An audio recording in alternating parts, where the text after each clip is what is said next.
Hey guys, Mike IronTrap Garage. Today's Monday. Got a bunch done today. Luke was out again today. He's on his way home from vacation. But our friend Tony was here and did some painting. So we got some more coats on these lower doors. Painted the poles, which look good.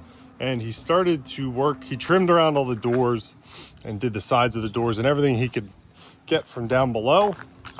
Started to trim around the doors and windows down here, which look great. It's gonna be very exciting once he gets everything done up top. But just these lower doors made a huge difference.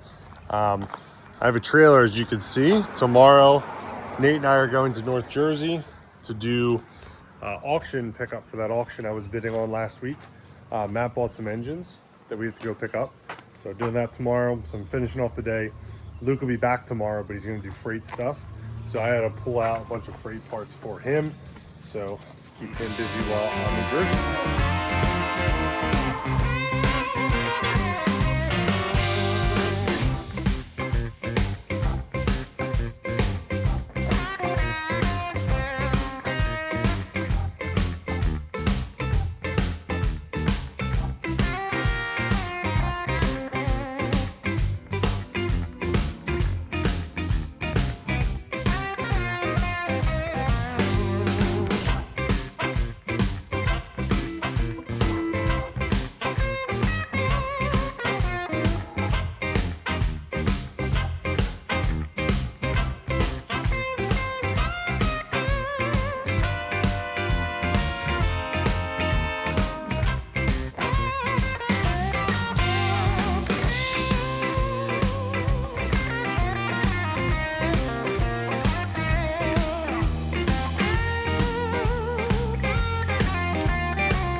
All right, so today is Tuesday.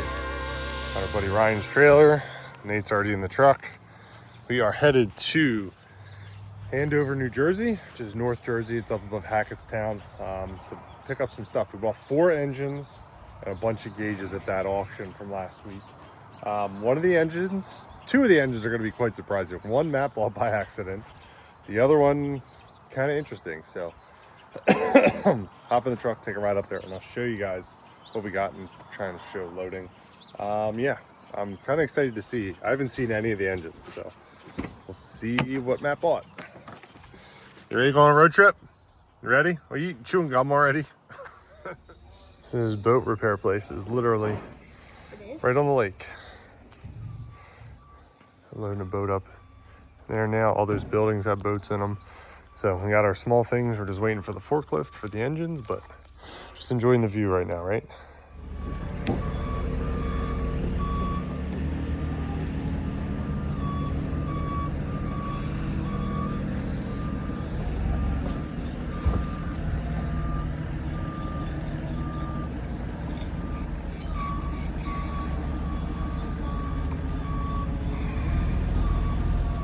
All right, we're all strapped down. Cadillac, 327 small block. Matt accidentally bought this. It's like a Chris Craft inline 6 and 502 GM Performance with a B&M supercharger, dual quads, some steering boxes, and then there's gauges and stuff in the back seat. We'll show you when we get back to the shop. So, our assistant helped. We got an hour and a half drive, so let's get after it. All right, so we're back at the shop. Matt's finally getting to look at everything. It is fun picking this stuff up and then be like, Matt's gonna love this. Yeah, I love buying this stuff. It's really fun, but it's like Christmas. It's kind of cool. I was working away in the shop, and I'm like, let me know how you made out. Like, kind of like a kid. I'm like, let me know. I was stressing out the whole way because the last part of the trip is on the worst part of 78. I was like, don't break a strap. Don't break a strap. So basically, this whole deal started. We had a couple of viewers that sent us some emails. Knowing that what the stuff that I'm into for my cars, and our cars, I mean, anything we drive, it's like Strombergs, speed parts, all that kind of stuff. So we collect a lot of that stuff. So they hit us up and we're like, hey, so we had one, Chris from Canada. Yep. That, I apologize, I forget the shop name, but they're a boat restoration shop in Canada. He was emailing back and forth. It was super helpful because he was giving us a heads up on some of the engines, the background, just giving it. He and I emailed back and forth a bunch. So thank you to him. We had another viewer that sent us an email about these over here, which we're going to show you in a minute. And I wanted to buy some more stuff, but surprisingly, I think there was like any auction. All it takes is 2 guys. So all the Caddy engines, there must have been me and one other guy was going back and forth. And I accidentally bought this. If anybody needs a Chris Craft Inline 6. Inline 6 flathead that you could put in your engine. That was an oopsie purchase. I was trying to bid on one of the Cadillacs. And the way the app is, it refreshes every so often, so it like moved up, and as I was hitting bid, and then I didn't even read the like, are you sure thing. It was my fault, not the auction. Yes, I'm sure. Yes, I'm sure. Yeah, and I was quick hitting because I was letting it go to like 5 seconds to hit a bid, and then of course nobody outbid me, and stupid. I didn't pay a lot of money, but it was just one of those things. It's like, what can you do? So, so obviously I bought a bunch of stuff like anybody does. Once you buy a couple of things at auction, I think anybody that has ever gone to auction, it's like you buy a couple of things for yourself and you're like, well, let me see if I can get good deals on other stuff. Maybe I can car guy math, or boat guy math. Yeah, this is an episode of Boat Guy Math. Boat guy math. See if there's anything that you can buy that's a good deal, so you can maybe offset the costs to get what you want for free or very cheap. So I don't know if you showed any of this stuff. We'll pull the gauges out. We'll show this stuff. But this is what I really wanted. This is where it all started. So this here is so wild. One viewer, and again, we're doing this off the cuff, I forget, but we had a viewer that sent us this initially, and that's when I started looking at the auction, and I started talking to Chris, shortly thereafter. But this is 4 Stromberg Big Logo 97s. You guys know I love collecting them. I have a extensive collection, but you can never have enough, especially when they're chrome. But what I found interesting, he was just sending it because he's like, oh, I know you like Strombergs. What I found interesting is I started looking closely at it, and I'm like, this was something that I think was on a blower car or something, because it's 4 carburetors back to back to keep the footprint really, really small. And somebody machined, it's actually a little 1 stamped on it.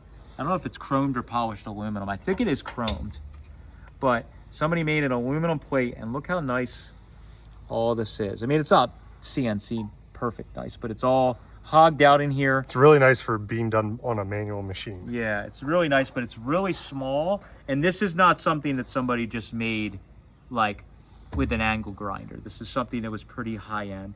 But what I like most importantly, when we were putting when I was getting the Arden built for the 33, Ron and I were talking, and what I really wanted to do was some old chrome Strombergs, but 2 97s was not enough CFM. We have the modern new big 97s, and even that he said is borderline not enough CFM for that engine.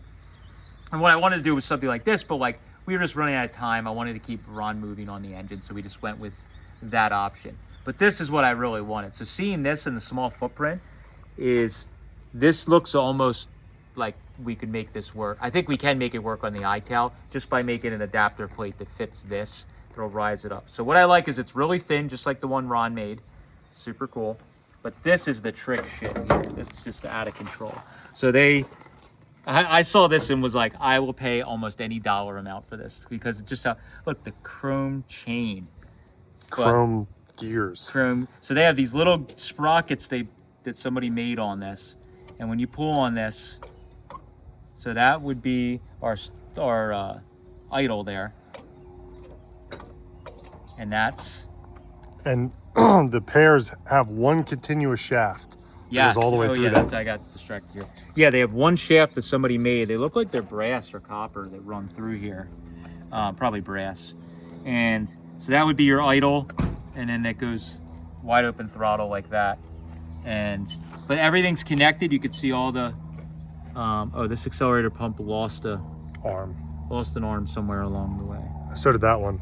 It's missing 2 chrome arms. Unless they did that on purpose because it was too much fuel for whatever they were doing. Could be, yeah. Could be. Hard to say.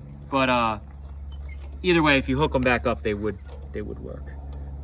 It's crazy. It's got dual spring. There's a spring pulling this way and that way. Yeah. I guess to help it over center. I'm not sure. Probably.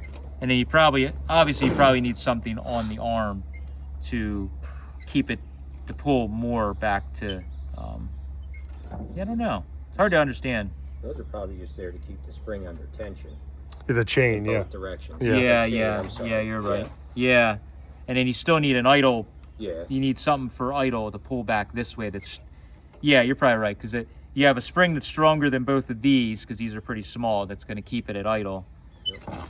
But I can hear it making engine noises already. But like all the brackets are chrome, Yeah. the freaking bolts are chrome. Like this thing is literally. What do you think, Nate? Is that pretty cool? Yeah, he's like, what are these idiots obsessing about? Uncle Matt's crazy.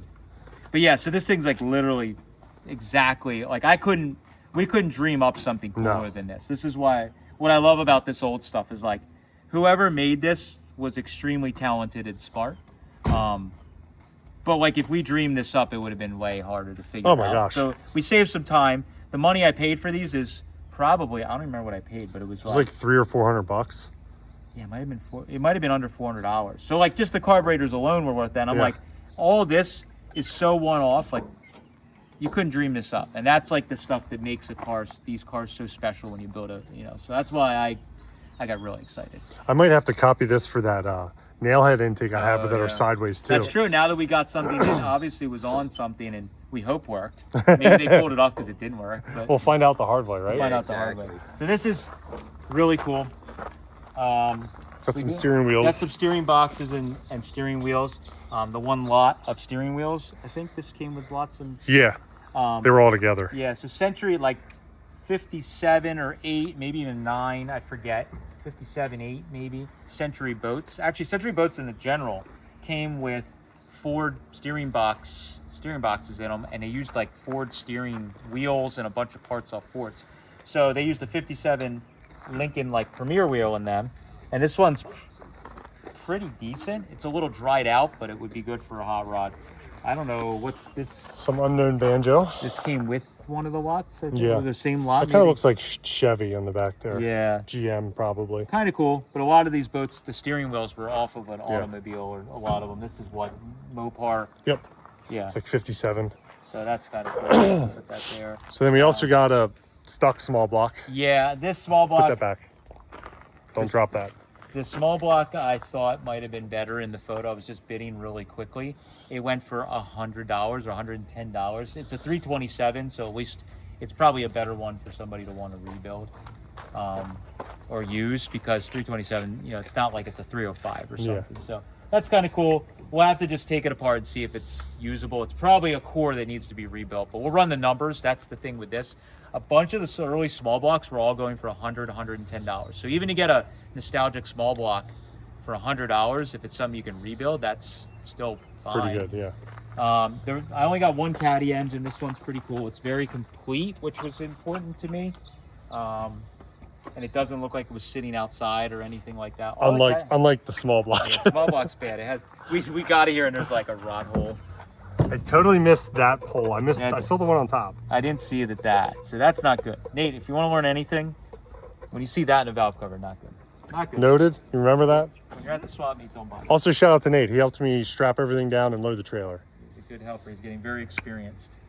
So this caddy engine is I think I ran the numbers. It's a 331, but it's a late 331. So like the last year, I think it's 56 or 7. So no extended bell housing. No extended bell housing, but it's a 331. So I think some of the ones they had were dual quad 390s, which were pretty badass. And what we were talking to Chris about, apparently the place that was doing these conversions, some of those engines, they put like adjustable rockers, and a bigger camshaft in them, and they were like pretty hopped up. So, but still, I only bought this one caddy engine, but I figure even if it's a core, after we sell off all the boat stuff, I'll probably be into it for very little money, and then we can put it on the shelf, and next time I need we'll put it with the other caddy engines I've collected, because that seems to be a thing. There's a few. There's a few of them. So. And then we skipped over the biggest engine of all. Oh yeah, I'm all excited about them.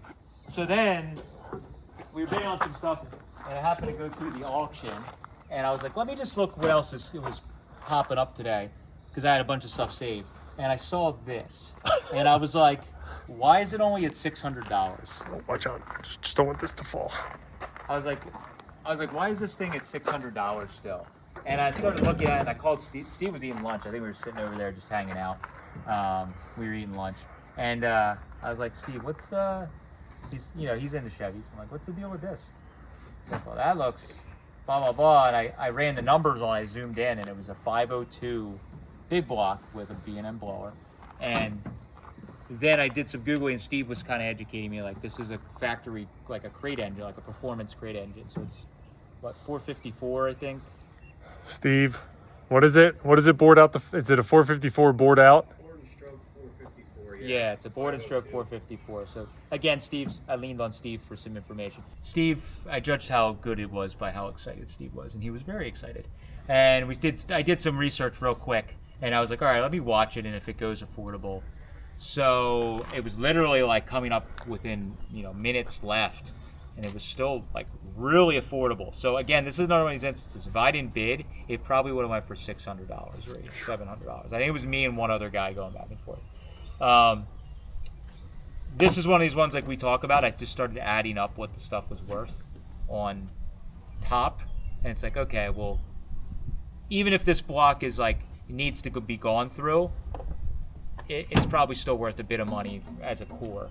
So I bid on it. I want it for very affordable. I think I don't know if we want to talk about what we paid for it. Doesn't matter. It's public information. Actually. Yeah. If you make a Mecum account, you can see what everything sold for. So I think I paid $1,700 or $1,800 with premium. I showed up like an hour after we bought it, and Matt and Evan were both laughing. Yeah, because I showed it to Evan. I was like, "That's rad. We should get that." Of course, because he's spending on Uncle Matt's money. Yeah, it's the same thing I do. Like, we should definitely buy that. Yeah, and I was like, "Okay, Evan."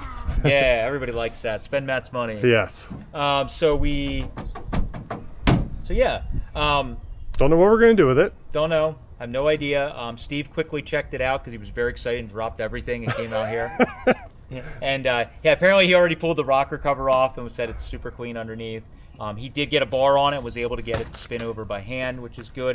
It seems like it's maybe a little dry, so it was a little hard to turn at first, but it turned over no problem. Has all ERP hardware on it, B&M blower. It's got a bunch of good stuff. This thing, it's got a throttle body injection, Rochester throttle body injection. So we need to do some research on what it is or what came on it and what we're gonna do. It'd be really cool to run it. So we may need to. We need a distributor and a flywheel. Flywheel and maybe carburetors, because that throttle body injection needs a computer. Steve said needs a computer, I believe. So if that's the case, then we may have to find just dual quads to put on it. Which it looks like this was meant for regular Carter bases. Yeah, and they made adapter plates or bolt adapters. We just got to run the CFM and try and get something that's even in the ballpark. Yeah. And see if we could fire it, because it would be really cool to hear this thing run. Oh my God. I don't know what we're gonna do with it. Steve, do you have extra headers at the house? I can find a set. Yeah, we can come up with some. Maybe Danny will let us borrow some. Yeah. But yeah, so I don't know what we're gonna do with it. It's one of those deals. It was a good deal. We were already buying stuff, and we were already going out to Jersey, and I'm like, you know what? Yeah. Might as well. And we got some more stuff in the truck gauge-wise. I'll pull out once we get some of this other junk unloaded. Yeah, I got some pretty cool gauges. There was a ton of gauges in it, and some of these steering boxes got chrome steering tubes. They're actually a bunch of them are Gemmers. They're like Ford steering boxes. This one and this one are both Gemmers. Yeah, and what I really like about the boat boxes is if I learned this from reading the little books, is they on the channel cars and stuff, you would see guys in the old magazines where they would state in it running boat steering. Well, what they did that is all of them have those little adjustable mounts. This one right here. That is just like I built on the Pagoda City Coupe when I built it. That allows you to get it on top of the frame, but also you can adjust the steering wheel up and down. So all you need to do, because they steer backwards usually, is run the pitman arm straight up instead of straight down. But you usually need to do that when the car's severely lowered or channeled to get the drag wake at a level. So, Solves all the problems. So it's kind of neat. So I might save one or two of these. I think I might have one kicking around. The chrome tubes are definitely cool. Usually to harvest them for hot rods. Yeah. Because they're a good length anyways. But yeah, so. Let's get some stuff unloaded and we'll pull out all the gauges and stuff then and go decide what Matt's keeping. Yeah, we'll have to quickly go through that. I'm making rad hoses and I'm in diesel land this week, so I'm gonna go back to making my diesel truck. Yeah. Diesel. Do diesel things this week.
Alright, so we got this engine in. The big block Chevy's back here on the engine stand. Conveniently came with it. The other two engines are going to go to the mill for the meantime. What I'm going to do now, we have our buddy's trailer for the week. I'm going to move rears. So I am going to move the majority of these rears out of here, clean up the oily mess. This is an idea on how to store rears. Totally did not work, was a giant pain in the ass. They're a pain in the butt to get to. But now at the mill, we have that rack. So what I'm gonna do is pull these out of here, use the forklift since we have it out, and fill the trailer with rears. All this has to go to the mill. I'll probably just handle it all tomorrow. But in the meantime, fill the axle area here with rears, take them over. That way tomorrow I could fill the rack with rears. It's all done, taken care of.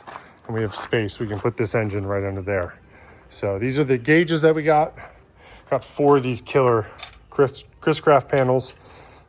This one looks like it either got sandblasted or etched with ocean water or salt water. But they're pretty neat. These are just ones that came in a lot with one of those. They'll just be for sale. They're Chris Craft panels. And then this one was super cheap. It's got a Wings water temp gauge, which is hard to find. Some cool tool-up gauges. So that's just some of the gauges. I'm gonna get to work, get all this cleared out.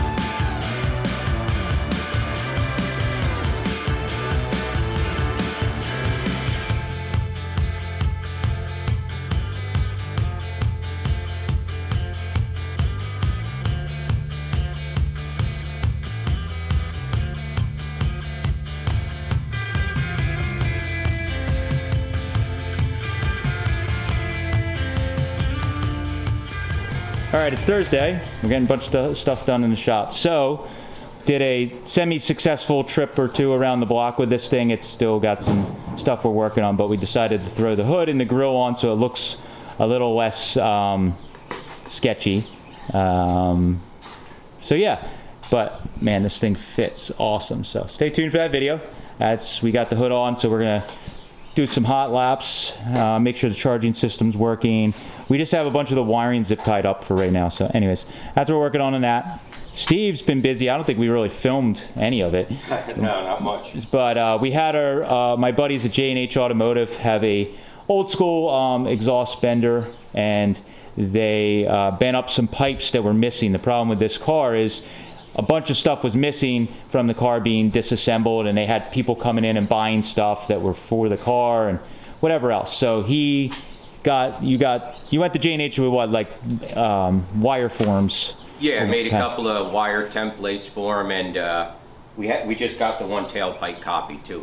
He was able to just eyeball it and make an exact copy. Nice. He's an ace. Yeah, Harry's the man. So we had to do a couple little things where I had to put some sleeves on it to make everything fit the Smitty mufflers and stuff.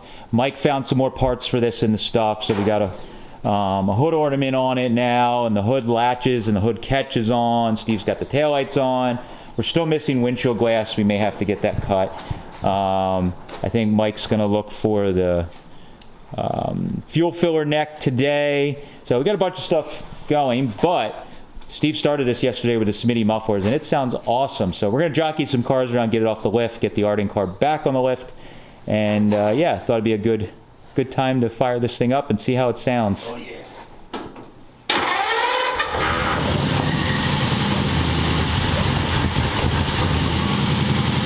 Nice and mellow. I think that carburetor needs some help. Yeah, it's like nice mellow. I mean, what this car should sound like. Yeah.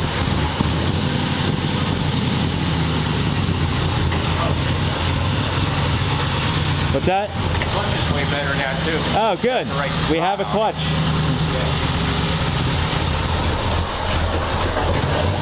You're good, plenty of room.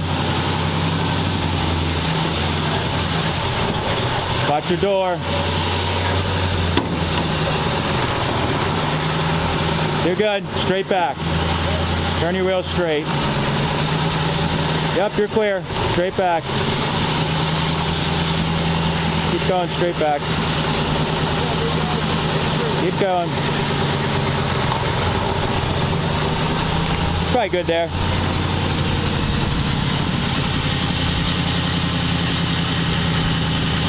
Gotta turn the idle down, mess with the idle screw a little bit, but the thing's nice and mellow. It is. It's got a nice thing. Smitty's really are good on a flat hand. Yeah, they're a really nice dull tone on them. They're, you know, I think they're a little too mellow for a hot rod, but for a car like this, they're, yeah.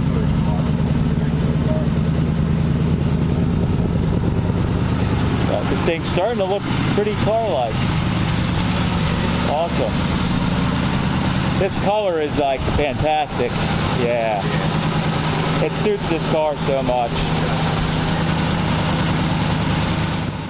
All right, today's Friday. You got a bunch of stuff done yesterday thanks to Ryan and Luke. This building got a bunch of work done. Whole second shelf on. They got all the plywood cut for up here. Ton of 2x4s. This all needs to be screwed down, but they got most of it done. I have to buy 2 more crossbars for here, but we knocked this out. I only grabbed a couple sheets of plywood. I didn't get all of it, just because I think we need 20 sheets. I grabbed 10. So we got started. Next week's a new week. Still got to pull down the other racking at the warehouse for back there, but that's a couple weeks away from happening probably. So next week I'll have him finish this up, screw everything together, and that way we can start moving parts over. We had to steal 4 crossbars from the basement from some of the racking we had down there because we just didn't have enough 12 footers, but we're going to use a lot of that narrow stuff that we have at the shop in the basement and some other places where we can sneak narrower racks in. Out here, Luke and I got all the rear stuff taken care of. The only thing we didn't do is rear radius rods yet. I'm gonna go pick up some drums today, some plastic drums for that stuff, but we got all the torque tubes, drive shafts, axle bells. We also brought over all the center sections, and we only have a handful of ring and pinion, no sets, just like miscellaneous stuff. So the rack's full. Went through, photographed a bunch of everything that we needed to. Took care of some wheels as well. So this area has cleaned up a bunch. We have been kicking butt. Ryan's been like building these wood crates here. They're just 5 pallets screwed together to make a crate. To clean up the wooden side, organize pallets. So we've been trying to take care of a lot of loose ends here. So I'm gonna grab our parts, take them to the shop, pick up drums, like I said, so we can use them in here with steering boxes and rear radius rods. And then I gotta shoot a podcast today, and I think we're gonna drive the farm truck to the truck show today. I don't know yet. So gather up all my parts, go pick up some drums, and then see where we're up to at the shop.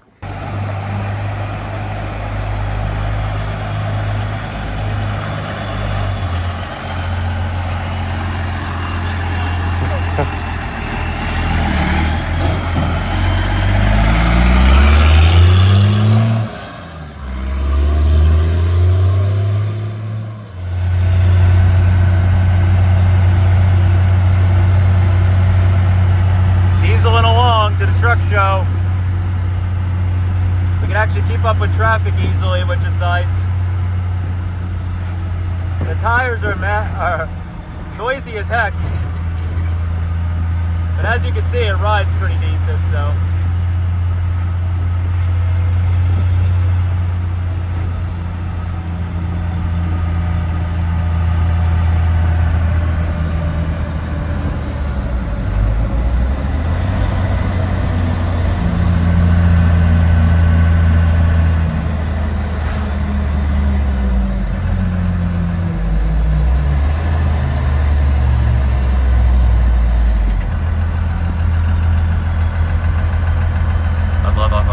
It's really not bad once you get past the collapsed suspension and everything else. Everything that was gonna fail.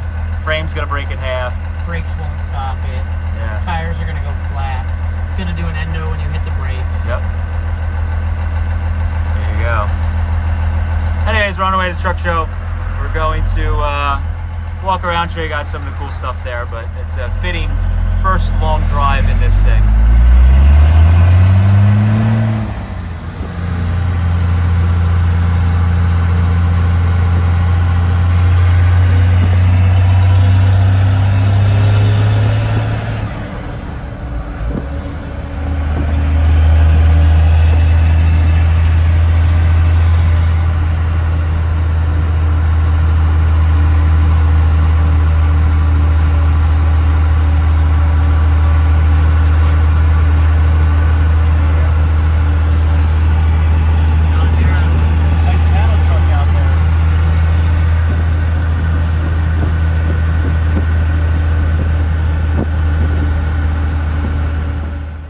Well, we made it.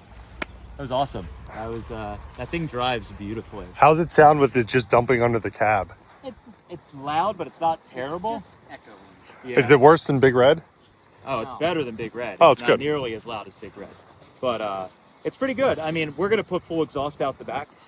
Just for now, we just wanted to drive it. Yeah, So exactly. It's when I'm driving. Like if I was driving alone, I wouldn't give a crap. But like when you're trying to have a conversation with a friend at higher RPMs, it's a little noisy. But I don't know. It's kind of weird when you get the right RPM. The thing like quiet. it's actually really quiet. Yeah. We were driving last night, and it's like, especially if you put in fifths and the RPMs are a little low, it's just like. Bopping along. But it's probably more noisy at idle than it is driving. Yeah, they clatter a little bit at idle.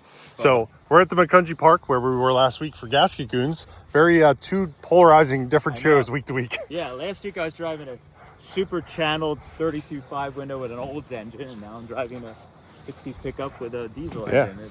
And we're gonna go look at a big trucks. insane amount of old trucks, which is really, really cool.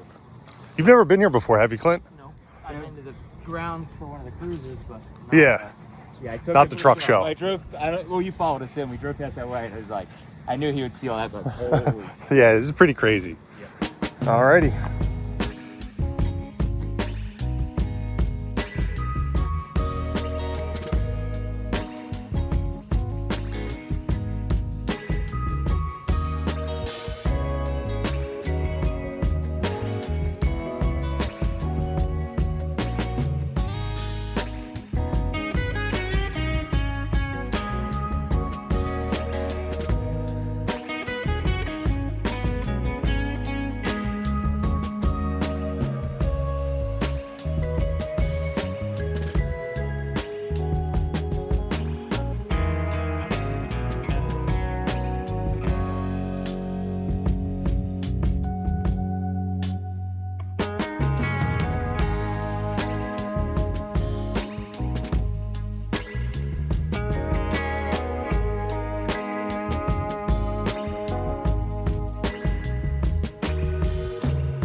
All right, that's it for this week. I hope everyone had a wonderful Father's Day. We ended off the week at the truck show, which is a Father's Day staple here in our area. Luke on Friday was able to get all the headlight stuff that we have, at least buckets and lenses. We're going to work on the headlight, like stainless bezels and everything this week. But we have all the headlights here. There's a couple more over here. But we're working on starting to get stuff here and organized. So that's the next couple weeks. We're going to be heavily moving stuff. So thanks guys for watching. We appreciate it, and we'll catch you next week.